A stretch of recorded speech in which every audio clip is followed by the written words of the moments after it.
episode, we're going to talk about metabolic syndrome in women and why perimenopause is a turning point.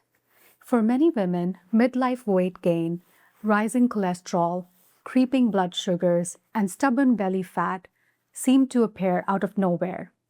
These changes are often dismissed as aging, stress, or just a change in lifestyle.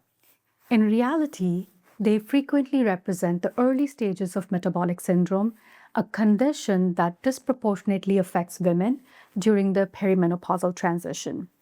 Understanding why this happens and why it is not a personal failure is essential for prevention, early intervention, and long-term cardiometabolic health. Now, what is metabolic syndrome? The definition is same for both sexes. Metabolic syndrome is not a single disease. It is a cluster of interconnected metabolic abnormalities that together dramatically increase the risk of type 2 diabetes, cardiovascular disease, stroke, or fatty liver disease. Cognitive decline also. Diagnosis is made when 3 or more of the following are present: central abdominal obesity, elevated fasting glucose or insulin resistance, high blood pressure, elevated triglycerides, or lower HDL, the good cholesterol. Importantly, women may develop metabolic syndrome at lower body weights as well than men, and often with fewer outward signs until disease is advanced. This is especially true for South Asian women, Indian women. Please listen. Why women are especially vulnerable in perimenopause. Number 1, the estrogen decline alters the metabolic signaling. Estrogen is a powerful metabolic regulator. During reproductive years, it enhances insulin sensitivity, promotes subcutaneous rather than visceral fat storage, supports mitochondrial efficiency, and protects vascular endothelium. In perimenopause, when the estrogen becomes erratic and ultimately declines, disrupting these protective mechanisms results in a rapid shift towards insulin resistance, intra-abdominal fat accumulation or visceral fat accumulation, dyslipidemia, and endothelial dysfunction. The transition can occur years before menstrual cycles stop, often catching women unprepared. Number 2, visceral fat becomes the dominant fat deposit. Weight gain in perimenopause is not just about pounds.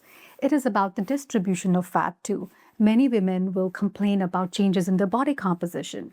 Loss of estrogen favors deposition of fat deep within the abdomen around vital organs. Visceral fat is metabolically active, and it also is inflammatory, as we have learned in previous episodes. It releases cytokines that worsens insulin resistance. It increases triglyceride production. It raises blood pressure via hormonal signaling, contributes to chronic low-grade inflammation. A woman may have a normal BMI or a thin body type, but still carry all these dangerous levels of visceral fat and metabolic risk. Number 3, insulin resistance accelerates, even without weight gain.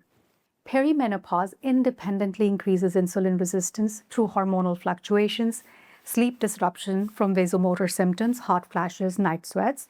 There is loss of lean muscle mass, sarcopenia, and there is also increased stress levels, increased cortisol sensitivity because you're not sleeping well and your mood is all over the place. You're fatigued.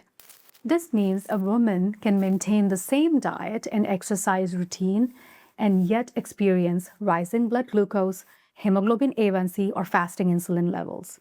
Insulin resistance often precedes diabetes by about 10 to 15 years, making early recognition critical. Early recognition prevents the microvascular damage, and that's our goal in preventive health. Next, muscle loss reduces metabolic flexibility. We just talked about sarcopenia, loss in muscle mass.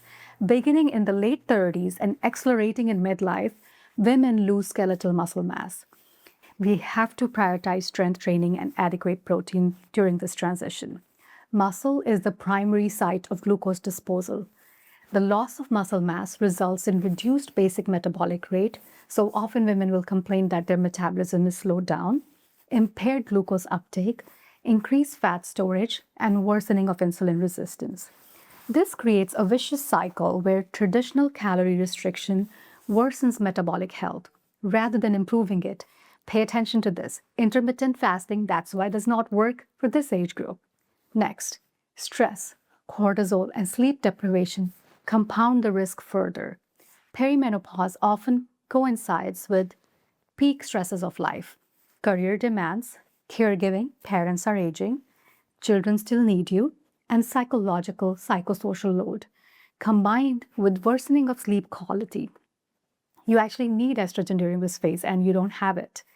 Elevated cortisol from all that increased stress promotes central fat accumulation. It raises blood pressure, impairs insulin signaling, and increases cravings for hyperpalatable foods. Many women would often say that they experience cravings like worse PMS type symptoms during this transition. Sleep deprivation further amplifies metabolic dysfunction independent of your caloric intake. Now, why metabolic syndrome in women is underdiagnosed? It is frequently missed in women because the standard lab normal ranges are not sex or age specific. Symptoms are attributed to aging, normal progression of perimenopausal changes, stress, or even lifestyle choices. BMI is over-relied upon instead of body composition and insulin markers. Many women have been gaslighted, even in healthcare, when they start getting worried about their weight gain. Women's cardiometabolic risk has historically been underestimated. As a result, intervention often occurs after diabetes or heart disease has already developed. We have to reframe the narrative. This is biology, not failure. Yes, it is normal transition, but we have choices. The onset of metabolic syndrome during perimenopause is not caused by lack of discipline or because you're doing something wrong. It is a predictable result of hormonal shift, changes in fat distribution, loss of muscle mass, and neuroendocrine stress response. Recognizing this allows for targeted physiology-based interventions, a more effective approach to prevention and treatment also. We will also discuss evidence-based strategies for women in perimenopause, which include early screening for insulin resistance, not just blood glucose, but checking fasting insulin levels, body composition assessment rather than weight alone or BMI alone, resistance training to preserve lean muscle mass, adequate protein intake, sleep optimization and stress regulation.